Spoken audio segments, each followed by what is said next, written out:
അപ്പോൾ ഇന്നത്തെ mummy special എന്താണെന്ന് അറിയണ്ടേ? ഈ കുറിക്ക് നല്ല വറ്റി വരുന്ന ചാറിനകത്തേക്ക് നമ്മുടെ സ്വന്തം കരിമീനെ അങ്ങ് വറുത്തങ്ങോട്ട് ഇട്ടു കേട്ടോ. അപ്പോൾ ഇന്നത്തെ സ്പെഷ്യൽ എന്താണെന്ന് വെച്ചിട്ടുണ്ടെങ്കിൽ നമ്മൾ കരിമീൻ പൊള്ളിച്ചതാണ് കേട്ടോ. അപ്പോൾ ആ ചാറിനകത്തേക്കൊക്കെ ആ ഗ്രേവിക്കകത്തേക്ക് അങ്ങ് പൊതിഞ്ഞ് നമ്മുടെ മീനിനെ എടുത്തു. ഇനിയാണ് മെയിൻ പരിപാടി. നമ്മുടെ ഇലയെ നല്ല അടുപ്പിലങ്ങ് വാട്ടി അങ്ങ് എടുത്തു. എന്നിട്ടോ നമ്മുടെ ഗ്രേവിയും മീനും എല്ലാം കൂടെ ആ വാട്ടി ഇലയിലേക്ക് അങ്ങ് വെച്ചു കേട്ടോ. ആ വാട്ടി ഇലയുടെ മണവും ആ മീനിൻ്റെ മണവും കൂടെ ആയപ്പോൾ എന്താ സ്മെല്ല്, അടിപൊളി മണമായിട്ട് നമ്മുടെ മൂക്കിലേക്ക് അടിച്ച് കയറുന്നേ.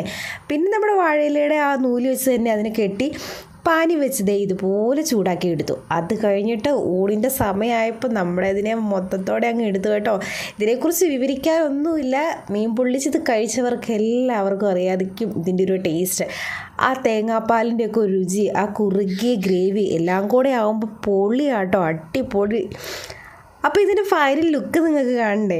ഇതാണ് കേട്ടോ നമ്മുടെ മീൻ പൊള്ളിച്ചതിൻ്റെ ഫൈനൽ ലുക്ക് വരുന്നത്.